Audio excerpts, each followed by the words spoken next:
Welcome to the Get Organized HQ podcast. I'm your host, Tasha Lawrence. Every week, we share practical strategies for less stress and more peace as we dive into all topics life and home organization. I'm so glad you're here for this week's episode.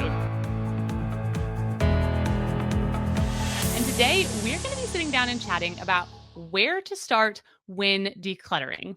So, something that I've noticed about myself is that I am the least productive when I don't know what to do next. So, a good example of this is at work. If I have a to do list and I know, I need to write this email, I need to create this graphic, I need to record this podcast episode, I can really get into a rhythm and start making progress and moving forward. But when I don't know what I need to do next, that is when I really start to do a lot of little things that do not add up to much at all. Like the whole going and checking my email and refreshing my email inbox and then going to my work messages and seeing if there's anything I need to respond to there. And oh, look, I got distracted. There's an email about a sale on pajama pants and I'm going to go over here. I think a lot of people can probably relate with this feeling, right? Like, tell me I'm not the only one who, if I don't know exactly what I'm doing, I am very prone to get distracted. And I think that the same thing can really happen when it comes to decluttering. If you are trying to declutter your house, maybe you haven't decluttered your house in a long time or ever. Like maybe this is your first journey into decluttering your space. If you don't know what to do next, it really can lead to kind of, okay, going over here, opening this drawer, and maybe we get part of the drawer decluttered or we take a couple things out of the drawer and then going into the bathroom and getting a few things from under the cabinet out and decluttering those, and then maybe getting rid of a toy or two that's broken. And you don't get a cohesive feel of progress. You don't feel like, yes, like I'm doing this. I am decluttering my house. It's just kind of sporadic, and it has a similar feeling to that work day of okay, I checked some emails and I wasn't really sure what to do. And I half started on a bunch of projects and I just ended the day not feeling good.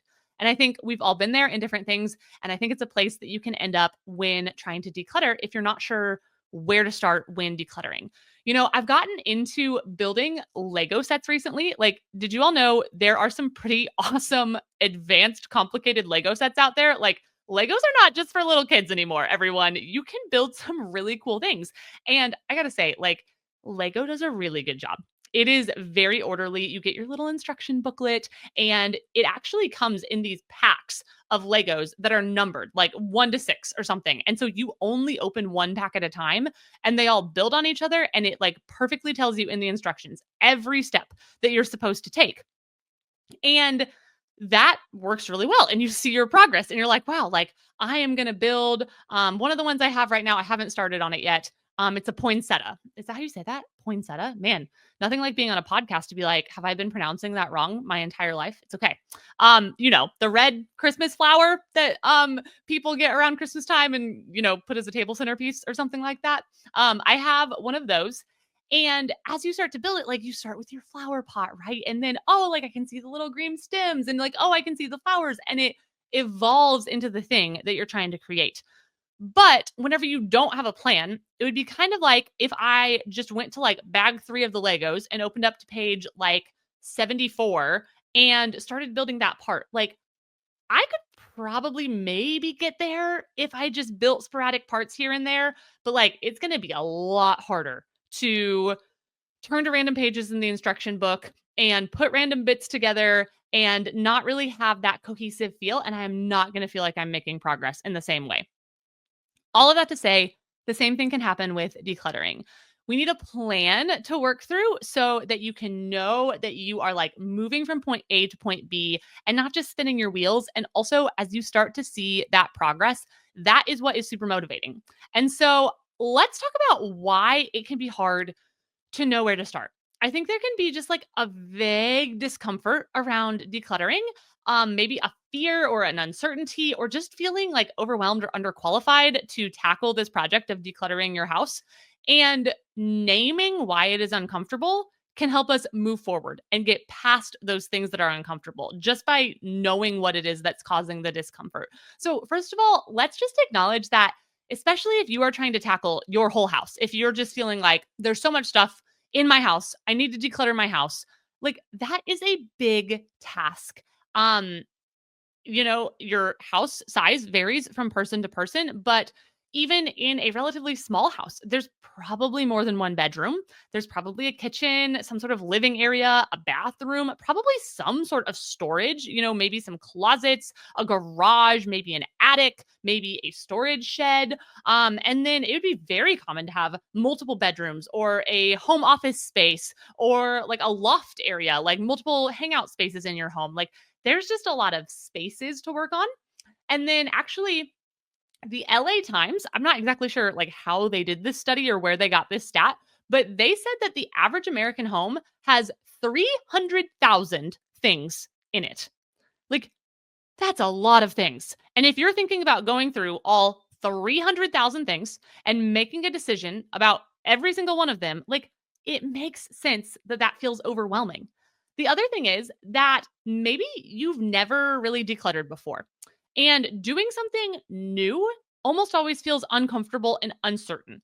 Also, I think it's worth noting that doing something that you have not done for a while can have that same feeling of uncertainty, just not feeling like you're good at it, not feeling like you're in your groove. I mean, we recognize this with things like fitness or things like music.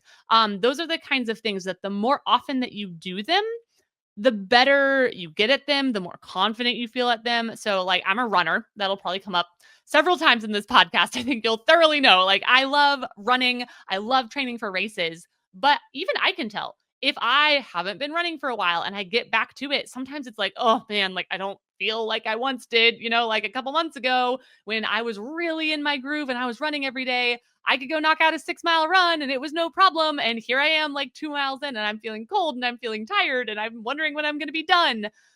Music is really that way. The more you practice, the more confident you are, things like that. But if it's been a couple of years since you've sat down at the piano and played, it can feel a little uncertain.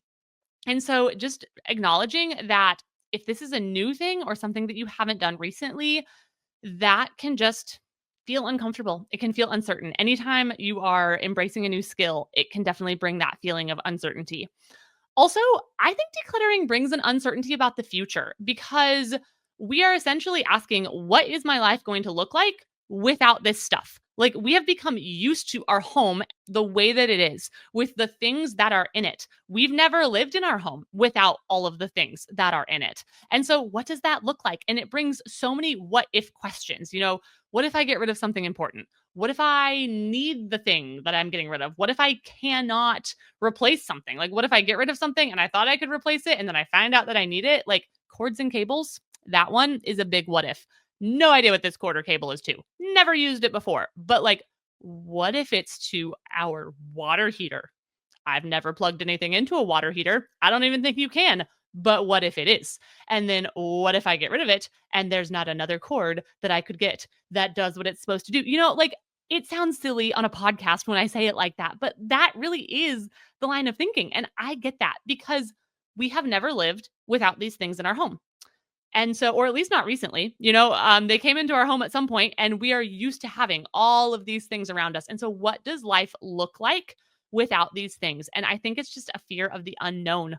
And that is very normal to have. And I think a last reason that it's hard to know where to start is because there is not a right answer.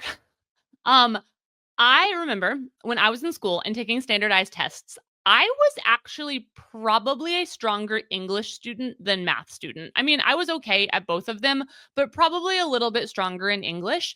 But I felt more confident on the math portions of the standardized tests because when it comes to math, like there is a right and wrong answer. And I can get to the end of a math problem and tell you pretty certainly whether or not I got it right or not. I mean, so many math problems, you can literally take your answer, plug it back into the original question, and see if it comes out correctly. Like, I walked away way more confident in my math answers than I did in my English answers, even though I had a tendency to score higher on the English portion of the test. Because with English, it's much more about choosing the best answer.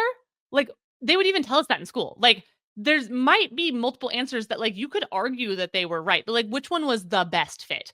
And that was more squishy to me. Like I wasn't really Like, how do I know? Like, somebody could make a good argument that this other answer is more correct. And so I just felt more uncertain on anything that didn't have an objective right answer. Same thing when it comes to decluttering, right? Like, this is an English test, not a math test. There is not a correct way to do it. There isn't a right order to do it in. There isn't a certain number of items that you should get rid of or a certain number of items you should have in your house.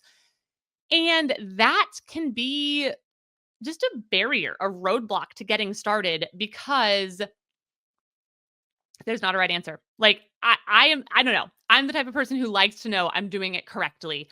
And there isn't a correctly. So I kind of want to break down each of those uncertainties, fears, difficulties. Like, let's talk through them and hopefully move past them so that we can get started decluttering, have a plan for moving forward so we know what to do next. We can start to build that momentum and really make progress in decluttering our homes. So, it is a big task. It simply is. And I think one of the important things here is a mindset shift and to realize that we are not pursuing getting to the end of the decluttering project. This is about making progress. So I'll let you in on a little secret about decluttering. You are going to be decluttering for the rest of your life. Now, I do want to assure you that the work you're doing now, it is meaningful. It is going to make a difference. It's going to have a positive impact. And especially if you're like, I am going through this whole process of trying to declutter my entire house and I'm taking bags and bags of things out of my house to donation centers and so much trash and it's taking hours and hours and you're telling me I'm going to do it again. Like, the next time you do it, it's going to be way easier. I'm guaranteeing you that right now.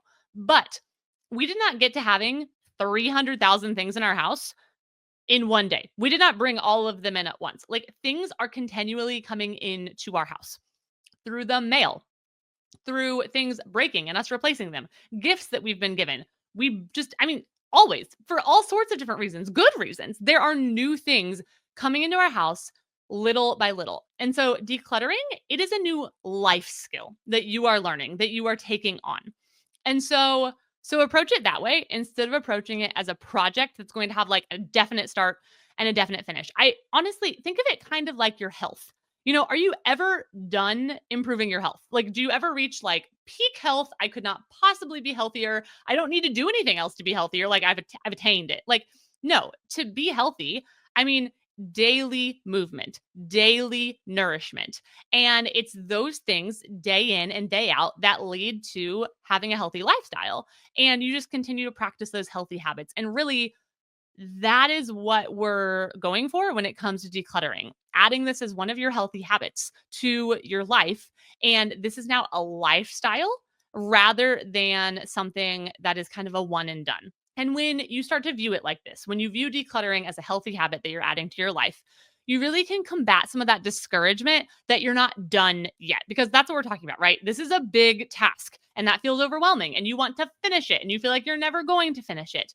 But just realize that every step in the right direction, that is a win. We're not waiting until we're done, until we've like checked off every room of the house, including the attic and the boxes and boxes of sentimental photos. And then we can say we've decluttered. And then we can say it was a success. No, every step towards decluttering, every drawer and shelf that you declutter, that is a win. That is progress. That is exercising your decluttering muscle, so to speak, making it stronger, making this a part of your life and just improving. And so just realize that you do not have to finish the job in order to say, yes, I'm decluttering. Yes, this is worthwhile. I am making progress here. And also, we'll touch on this a little bit later, but I would really encourage you to start with visible spaces in your home, spaces that are going to make a difference in your day in and day out life. I mean, I would never discourage someone at all from decluttering every room in your house. Getting to the attic and the storage shed and the garage and places like that. But if you were to only declutter your kitchen, your wardrobe, maybe like a working space or like a living common area that your family hangs out in, like if those are the only places you ever decluttered, you never touched the attic, you never touched the linen closet, you never touch under the bed, your life will be so much less stressed. So like I said, I would never encourage someone and be like, oh, you want to declutter under your bed? Don't do it. You're not going to hear that from me. But If you only did those visible spaces that you're interacting with every day, you are going to have so much less stress, so much more peace, and it's going to make a difference. And so just realize like everything you do, it's making a difference. Yes, it's a big task, but it's okay. We're looking at it in 1 day chunks. You do not have to tackle it all today. Now, let's talk about the fact that this might be something that you've either never done before or something you have not done recently. This is so cliche, but it is true. Give yourself grace. So I started running back in 2019. And from day to day, I would not say that I necessarily see huge improvements in my running. Now, I'll be honest, I'm not the one doing all of the different like tempo runs and things you're supposed to do to I'm not measuring things for improvement. But like I can look at my running log and be like, whoa, like my average pace just of me going out the door and running, like it's actually gotten faster without me trying, without me like doing any specific coaching. Like it just has improved because I have been running. That is the same thing when it comes to decluttering. It is so much like a muscle. And so from day to day, you may or may not see progress. I mean, there were days that I had really good runs. They felt really good, or I had my fastest mile that I'd ever run. Like you have those wins with decluttering when you're like, oh, wow, look, like I decluttered this whole closet. But as we're adapting this as like a healthy habit for our lifestyle, it is the type of thing also that you'll look back and say like, "Oh, wow. Like I have made a lot of decluttering progress. I have kept it decluttered." And so give yourself grace as you enter into this journey. And don't expect that day one is going to be the best you're ever going to be at it. It's something that you can build that muscle up, get stronger, and do better and better as time goes on. Also, I just want to assure you, you can do this. You absolutely can. You can declutter. You can get your home more organized. Even if this is something that you feel like doesn't come naturally to you, or if decluttering gives you anxiety, like you can get rid of things in your home that are not serving you. I mean, just starting with the things that are obvious. They're obvious trash. They're obvious things that you don't want. Get rid of those things. Don't even worry about the things that are stressing you out. Even if you leave every other thing in your home other than the things that are like broken and clearly trash and an envelope that something came in, you are still making progress and you are still strengthening that muscle that says that you can declutter things.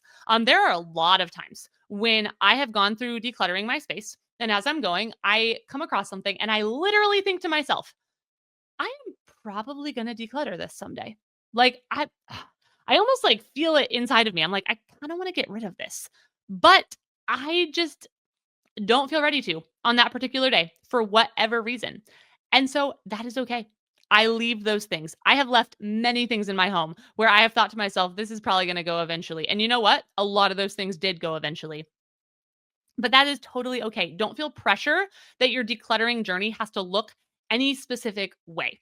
It is okay to declutter what feels comfortable for you. And then, like I said, this is a lifestyle. And so you'll come back and declutter more in the future as you start to make this a habit. And maybe on that day, you'll feel differently and decide to get rid of that thing. And that is totally fine. And one more thing I would say about this being something that maybe you haven't done much before, or maybe something that you haven't done in a while, is make fast decisions. If you're feeling overwhelmed, if you're feeling uncertain and stressed about what to keep and what to get rid of, listen to your gut. And if you hold something up and you're like, that is definitely something I want to trash, that is definitely something I can donate, great. Put it in the trash, put it in the donate pile. When you come to something and you're like, oh, maybe I should get rid of it. Maybe I should keep it. I could have a long internal debate with myself about which I should do. Keep it. Put it in the keep pile and make those fast decisions so that you get that momentum of decluttering. And remember, you can always come back and do another pass later. You can do it tonight. You can do it in 6 months. It doesn't matter which one. But I would encourage you, if you're feeling apprehensive, make fast decisions. Do not get hung up on the details. Get rid of the things that are obvious that you can get rid of and start making that progress and then see how you feel. So another thing that we mentioned at the beginning, fear of the unknown, fear of what it's going to be like to live without these things. And this is another decluttering secret. And I realize I'm kind of speaking for other people here, but I'm pretty sure that it's accurate to say that everyone has some things in their home that they think that they might want to use someday. A thing where they're not using it today. Maybe they haven't even used it for a while, but they're holding on to it because they're like, no, like I really do think I'm going to wear that sweater when it's winter. I really do think that I'm going to have that party and use that platter. I really think that whatever the thing is, I'm going to use this office supply. I don't use a stapler very often, but I really think there's going to be a day where I need a stapler. What those things are, they're different for everyone. But like even the people that you're watching on YouTube or listening to podcasts from who are super decluttered, like everyone has some things in their home that they're keeping because they think that they might need it someday. And so I want to assure you that thinking that you might use something someday, it is not a bad thing. It does not like it's not something that should set off alarm bells that you're like, "Oh, well, like I think I might want to use this." Like that doesn't automatically mean like, "Oh, nope, you're not using it today. You need to get rid of it." Like that's really not how this works. What we have to do is train ourselves to be realistic and realize that we are not going to use every single thing that we have someday. But you know what? If you have a nice fall platter and you're like, I really think that I will use this. We go to fall pitch-ins or potlucks and I love this platter and I would really get joy out of using this. Like it's okay to hold on to some things. So don't feel like you are being forced into getting rid of anything. Like I said before, we're making those fast decisions and getting rid of the things that are just obvious. Yes, let's get rid of that. Also, I would say to give yourself a peace budget. And so what that is setting some dollar amount. It can be $5. It could be 20 or $50. Like what is the number that you are honestly okay with spending if you have to replace something? You know, we all have those things. Maybe you come across a open pack of straws and nobody has used a plastic straw in your house in the last 7 years and you didn't even know that you had them. Like, are you okay with going to the store and spending what is it, $2 on a pack of straws? If for some reason you end up in a circumstance and you're like, you know what I would really like right now is a straw. Like, are you okay with that? It's not that you have a plan to use a straw anytime soon, but it's answering that fear of the unknown. Am I okay with spending $5? Am I okay with spending $20? I don't think I'm going to need this thing, but if some unexpected situation comes up and it's like, oh, we really do need that. What is your peace budget? What amount are you okay with spending? Because you want to be decluttered. You want to have less things in your home. And so that means we're going to get rid of some things that like you could come up with a situation in which someone might want to use it. But at what number is it okay that if you really need it, you would not even bat an eye and you would be okay with spending that amount of money on that? It's kind of the rule. If I can easily replace it in 20 minutes for $20, then I can probably get rid of it if I'm thinking that it's unlikely that I'm going to need it. And then the last thing I would say about fear of the unknown, fear of living without these things is create what I would call a maybe pile. This is something I love to do when decluttering because it really lets you live in your space without all of the stuff, without making the long-term commitment that you're getting rid of something. So this works really well for clothing. If you're going through your closet and you're like, I haven't worn this sweater in a long time. I'm thinking I probably don't want or need it anymore. I have a pile. It's in the corner of a closet in our guest bedroom. And that's where I throw things that I'm like, I probably want to get rid of this. And it gets it out of my closet, or maybe it's a kitchen gadget or something out of an office or a book or something. Whatever it is, get it out of your space and just leave it in a pile out of sight, out of mind for a while. And I personally, I don't have a set time. You could do a set time. You could say if I don't come for it in 3 months or 6 months or 1 year, then I'm getting rid of it. I don't give myself a set time. It just kind of lets me live without that item for a little while. It gives me some confidence to get rid of it. And yes, I have gone back to that maybe pile before and been like, just kidding. Decided I wanted that thing after all. I thought I didn't use it. And here's the circumstance where, yes, I am going to use it right now. And that lets me know that I use that thing. And that's totally fine. And there's a lot of things I put there that after they've been out of my closet for 3 months, 6 months, I'm a lot more comfortable with saying, okay, like I'm good with getting rid of it. I have not wanted to come back for this in the last 6 months. I'm probably going to be okay without it. So a maybe pile can be really helpful. Now let's address the last concern, which I think is one of the trickiest. And that is the fact that there is not a right answer when it comes to decluttering. So there's like two types of people in the world, right? So there's the people who would say, oh, great. Like if there's not a right answer, then you cannot lose. Unfortunately, I'm not one of those kinds of people. I'm the kind of person who says, oh, no, there's not a right answer. I cannot know if I did it correctly. Like I'm in a no win situation because there's not a right answer. There's no way to win. And maybe if you are a little bit like me and you want to do it the right way, first, let me tell you, you're not alone. I resonate with that so much. But I do think it's important that we speak truth to ourselves. We, let our mental narrative be stronger than that like gut reaction of like, oh no, I want an answer. And to tell yourself, you cannot declutter incorrectly. There's not a wrong way to do this. You can't do it wrong. You can't go in the wrong order. You can't declutter the wrong number of things. You cannot declutter incorrectly. Any decluttering that you do, any space that you decide to declutter, any amount that you get rid of, it is good. It is progress and it counts. And I think it's just kind of training ourselves that, hey, the people who say that you can't lose, they're actually right in this situation. You can't lose, whichever order that you go in. Now, that said, I talked at the beginning. It's really helpful to have a plan of where you're going. Like having a plan is what makes you be able to move from one thing to the next without spinning your wheels. And so let's talk about some strategies for how do you know, like you got to start somewhere, right? Like you can tell yourself all day long, it doesn't matter, I can start anywhere, but like, okay, where should you start? And I mean, I could just be like, start in your kitchen. It's where everyone's going to see the most often. And that's fine. Like if that's what you want to do, if you just need someone to say, start in this room, start in your kitchen. It's where you and your family are likely spending a lot of time. And so start there. But as you kind of think through, if you want to choose a space for yourself of where to start, here are some guidelines that you can follow. So, first, is there a space that you feel excited about decluttering or drawn to decluttering? Maybe consider starting there. Like, is there something that motivated you to get decluttered? Like, did you see somebody's office and you thought, man, if my office looked like that, I think that my workday would be so much less stressed. Is there somewhere that you just feel pulled to declutter? Now, I want to give a caveat here. This is different than somewhere that you feel drawn to in fear.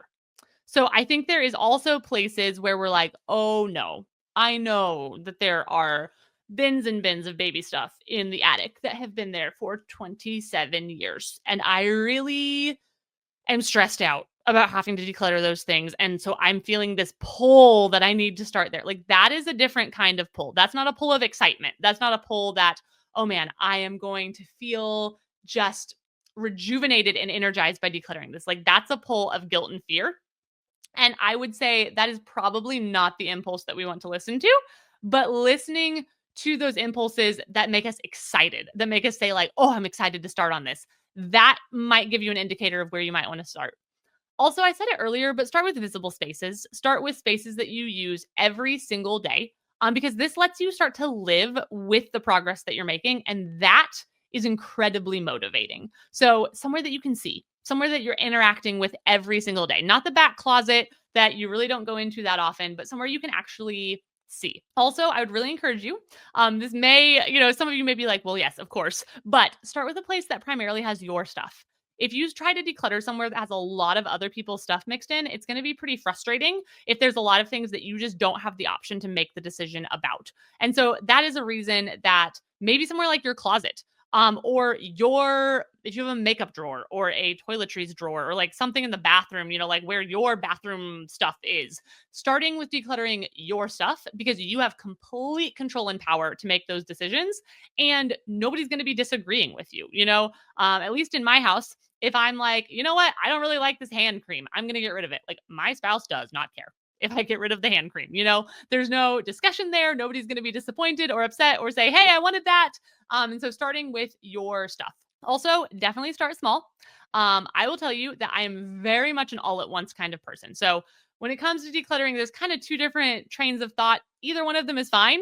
The one person says, I want to take everything out of the space and then put it back. And I want to do this as a big project. And I'm going to spend 3 hours decluttering and I'm going to go from start to finish. That's great. That's what I would call an all or nothing person. That is me, hands down. The other person says, nope, that overwhelms me. I'm going to do a little bit at a time. Like I'm going to do one shelf at a time or one item at a time. I do not want to take all of it out at once. And that is totally fine as well. But for those of you who are like me, and you are a little bit more of the all or nothing, and you're like, yes, I'm feeling motivated. Let's go declutter the entire kitchen. I'm so ready. Start smaller than you think that you need to. You don't want to get into a situation where you are more overwhelmed and feel like you can't finish. And I've done a lot of decluttering and organizing. I mean, I work for Get Organized HQ. I've made a lot of organizing videos, and I have overwhelmed myself trying to do too much, especially in the kitchen. I have tried to do my entire kitchen at once, and that is really overwhelming. So I know I said earlier, like, if you just need a random recommendation, start in the kitchen, but start with one cabinet in the kitchen or one shelf in the kitchen. Don't take everything out of the kitchen all at the same time. And then wherever it is that you start, whether there's somewhere you're excited about starting, somewhere that you just you use that space a lot and you feel like this is really going to make a big difference on my life if I start here, build out from your starting point. So if you start in the kitchen with one kitchen cabinet, do the cabinet next to it. If you start in your bathroom, maybe go to your closet or your bedroom. Just build out and kind of almost like it's a ripple effect of the decluttering spreading through your house. And so build out from your starting point and just keep going to the next space as you have time and opportunity and energy. So there is no doubt that decluttering and starting a decluttering journey can be a really daunting task. And the last thing that I would recommend is trying to find a community. It can be an online community, it can be a friend that you text, just some sort of support system that can celebrate with you as you declutter. You can lean on the community around Get Organized HQ. Send us an email. Let us know what you're going to be decluttering.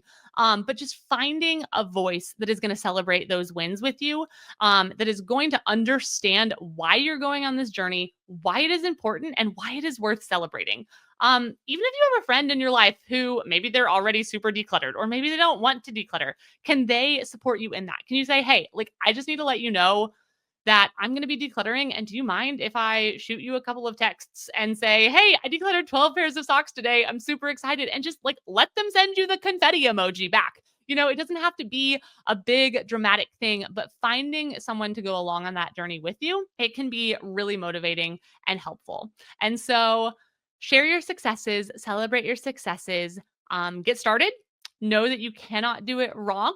Do a little at a time, do what motivates you, do what you're most excited about, and know that this is something that you are integrating into your life as a healthy habit. It's not something that you have to wait until you're done in order to celebrate it. And try to let go of those what if questions and start making progress, start celebrating those wins and building that momentum so that you can get started decluttering. And before you know it, you're going to be past the starting point and well into your decluttering journey. So I am so excited for you to have less stress and more peace by living a more decluttered life. Thank you so much for tuning in to this episode of the Get Organized HQ podcast. We will see you next time.